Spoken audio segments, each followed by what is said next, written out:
Salut à vous les juristes, c'est Matt DEH et bienvenue sur Vulga Droit. Aujourd'hui on se retrouve pour une nouvelle capsule. On va parler d'une décision du Conseil d'État. Donc vous allez le voir tout de suite, ce qu'il en est. Et j'ai mes scènes qui ne fonctionnent pas, c'est merveilleux. Alors, pour information, vous avez une dame donc, qui s'appelle, qu'on va appeler Roselyne. Elle a demandé au juge des référés du tribunal administratif de Montreuil donc de statuer en tant que juge des référés en matière référé suspension. Et concrètement, elle a demandé au juge des référés d'annuler la décision de l'agence de la biomédecine qui a refusé d'autoriser l'exportation de ces ovocytes aux fins d'assistance médicale à la procréation. Donc je rappelle que la PMA, c'est l'assistance médicale à la procréation. Donc ça se traduit donc par plusieurs techniques, donc soit l'insémination artificielle, la fécondation in vitro ou l'accueil d'embryons. Alors, bon, je rappelle, l'insémination artificielle, c'est la fécondation a lieu naturellement à l'intérieur du corps de la femme, et l'acte médical consiste à déposer les spermatozoïdes dans l'utérus pour faciliter la rencontre entre le spermatozoïde et l'ovule, donc également appelé ovocyte. Vous avez aussi la fécondation, donc du coup pour ce qui est de la fécondation in vitro, en fait donc la fécondation a lieu en laboratoire et non dans l'utérus de la femme, et vous avez un spermatozoïde qui est alors directement injecté dans l'ovule pour former un embryon, et l'embryon ainsi conçu est ensuite transféré dans l'utérus de la future mère, et cet acte est réalisé sous analgésie ou anesthésie générale ou locale. Et pour ce qui est de l'accueil d'embryon, donc l'embryon est proposé à l'accueil par un couple donneur ou une femme seule donneuse anonyme, puis transféré dans l'utérus de la femme receveuse seule ou au sein d'un couple. Voilà. Donc ça, c'était les différentes techniques de procréation médicalement assistée. Ensuite, donc Roselyne avait demandé au juge d'enjoindre à l'agence de la biomédecine d'autoriser l'exportation donc de ces ovocytes, donc ovules, aux fins d'assistance médicale à la procréation, avec une astreinte donc de 500 € par jour de retard à compter de la date de notification de l'ordonnance à intervenir. Donc en gros, si l'agence ne s'exécute pas, pour chaque jour de retard dans l'exécution, l'agence paie 500 balles. Voilà. Et en dernier lieu, Roselyne avait demandé à ce que le juge décide que l'ordonnance à intervenir sera exécutoire aussitôt rendue. Ok.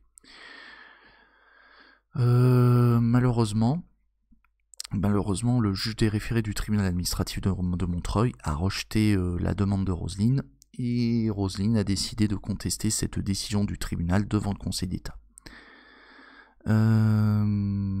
Et saisi de cette affaire, le Conseil d'État estime tout d'abord que les dispositions du Code de la santé publique ne sont pas incompatibles avec la directive relative à l'application des droits des patients en matière de soins de santé transfrontaliers. Et l'objet de cette directive, c'est d'améliorer en cette matière la libre circulation des marchandises et des personnes et la libre prestation de services. Donc je rappelle que les dispositions du Code de la santé publique, donc ce sont les dispositions du 2141-11-1 du Code de la santé publique.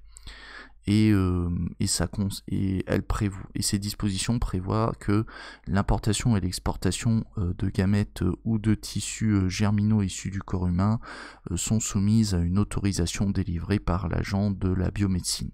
Voilà. Et du coup, ce régime d'autorisation, il n'est pas compatible, il n'est pas incompatible, si je puis dire, avec le droit de l'Union européenne, à savoir la directive relative à l'application des droits des patients en matière de soins de santé transfrontaliers.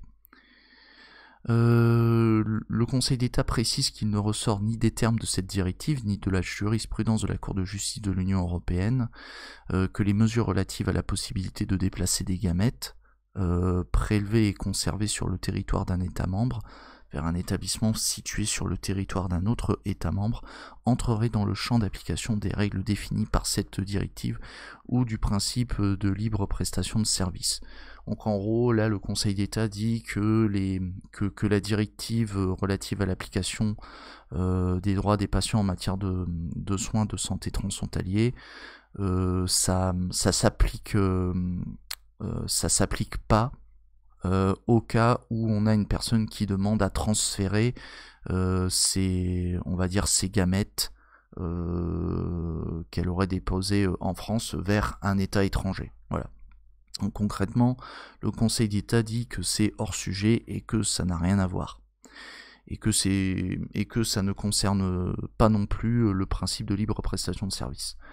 Alors, je rappelle juste que pour ce qui est des gamètes, je rappelle que les gamètes, en fait, ce sont des cellules reproductrices, mâles ou femelles, dont le noyau ne contient qu'un seul chromosome de chaque paire, et qui s'unit aux gamètes du sexe opposé pour donner naissance à un œuf. Voilà. Donc l'union de la gamète au sexe opposé, ça s'appelle la fécondation, et vous avez l'œuf. Donc l'œuf, ça s'appelle le zygote. Voilà, le zygote. Du coup, j'en étais où avec ces conneries? Donc là, c'est le premier temps de l'analyse de la décision du Conseil d'État. Ensuite, le Conseil d'État rappelle que ces dispositions du Code de la santé publique ne sont pas non plus incompatibles avec les stipulations de la Convention européenne des droits de l'homme, en particulier l'article 8 de la Convention européenne des droits de l'homme, donc qui concerne le droit au respect de la vie privée et familiale. Merci pour le follow. Je viens d'entendre l'alerte, les juristes de YouTube. En effet, donc l'article 2141-2 du Code de la santé publique, donc c'est ce que rappelle le Conseil d'État, donc subordonne le bénéfice d'une PMA donc à des conditions d'âge, en prenant en compte les risques médicaux de procréation, donc liés à l'âge, ainsi que l'intérêt de l'enfant à naître. Alors je rappelle que ces conditions d'âge, elles sont fixées par décret en Conseil d'État et elles sont prises après avis de l'Agence de la biomédecine. Et ces conditions d'âge, elles sont définies plus précisément à l'article R 2141-38 du Code de la santé publique. Et le Conseil d'État rappelle qu'en l'état des données acquises de la science, le risque médical pour l'enfant à naître et pour la mère s'accroît avec l'âge de celle-ci au moment de la grossesse, en particulier à partir de 40 ans. Alors, à ce sujet, ce que le Conseil d'État entend par données acquises de la science, c'est entre autres les avis qui ont été rendus par le Conseil d'orientation de l'Agence de la biomédecine, donc des avis en date du 8 juin 2017 et du 14 juin 2021. Dès lors, le Conseil d'État estime que le principe de fixer une condition d'âge pour recourir à la PMA, ça ne porte pas une atteinte disproportionnée au droit au respect de la vie privée, donc tel que garanti par l'article 8 de la Convention européenne des droits de l'homme.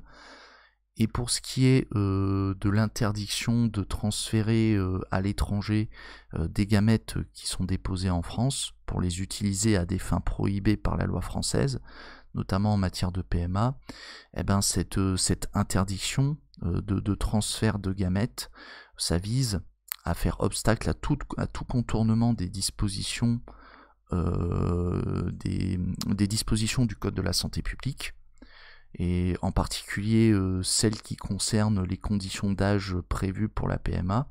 En fait, le but d'interdire le transfert des gamètes à l'étranger, c'est pour éviter qu'on ait des personnes qui, en principe, n'ont pas le droit de pratiquer une PMA et en fait de la pratiquer à l'étranger parce que ce serait autorisé.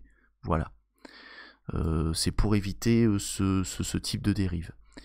Et pour le Conseil d'État, le fait de mettre en place cette interdiction de transférer des gamètes à l'étranger, ça ne ça ne viole pas non plus la Convention européenne des droits de l'homme, ça ne viole pas non plus l'article 8, ça ne viole pas le droit au respect de la vie privée et familiale.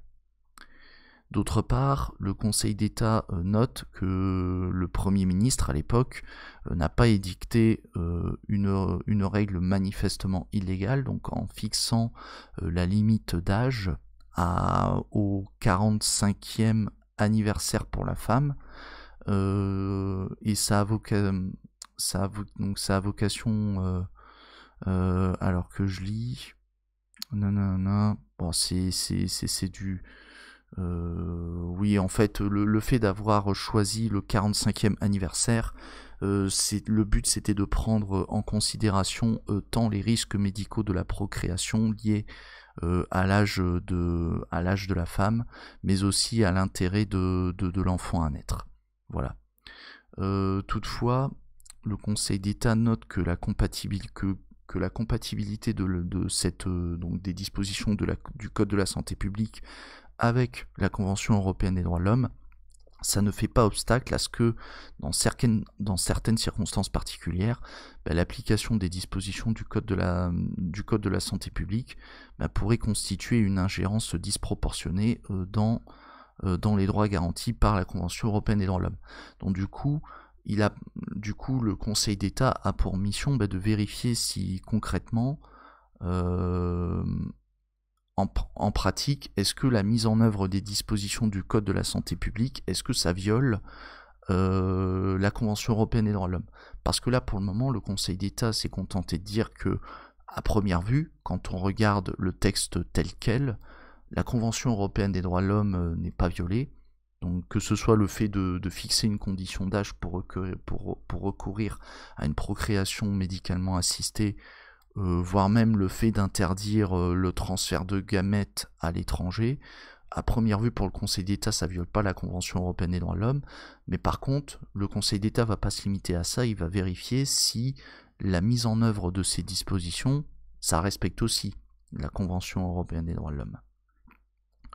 Et pour le Conseil d'État, il résulte de l'instruction, donc de l'analyse du dossier, que la demande d'autorisation du déplacement des gamètes de Roselyne vers l'Espagne n'est fondée que sur la possibilité d'y bénéficier d'une PMA au-delà de la limite d'âge, donc au-delà de 45 ans. Et il y a aussi une chose à noter, c'est que Roselyne n'entretient aucun lien avec l'Espagne, elle est de nationalité française, donc c'est pas comme si Roselyne était espagnole pour justifier le fait qu'elle aille en Espagne pour recourir à la PMA.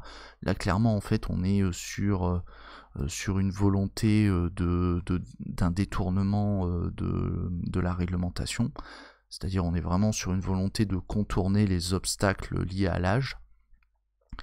Et d'ailleurs, la seule circonstance que les médecins qui la traitent aient émis un avis favorable à son projet de PMA, ça ne suffit pas à établir que la décision, comment on appelle ça, que la décision de l'agence de biomédecine de refuser le transfert des gamètes porterait une atteinte manifestement excessive à son droit au respect de la vie privée familiale. Et par conséquent, il résulte de tout ce qui précède que Roselyne n'est pas fondée à demander l'annulation. Alors, à la fois la décision du tribunal administratif, mais aussi celle du refus de l'agence de biomédecine de transférer ces gamètes vers l'Espagne. Voilà. Donc en gros, tout le procès de Roselyne tombe à l'eau, elle n'arrivera pas en fait à obtenir le transfert de ses gamètes, donc le transfert de ses ovocytes vers l'Espagne, et du coup elle ne pourra pas effectuer une PMA à un âge plus avancé. Et je rappelle qu'ici la justification de l'interdiction de recourir à une PMA au-delà de 45 ans, si j'ai bien compris, en fait c'est parce que plus on met en œuvre une PMA tardivement, plus c'est apparemment dangereux pour la mère et potentiellement pour l'enfant à naître. Voilà. Du coup, les juristes,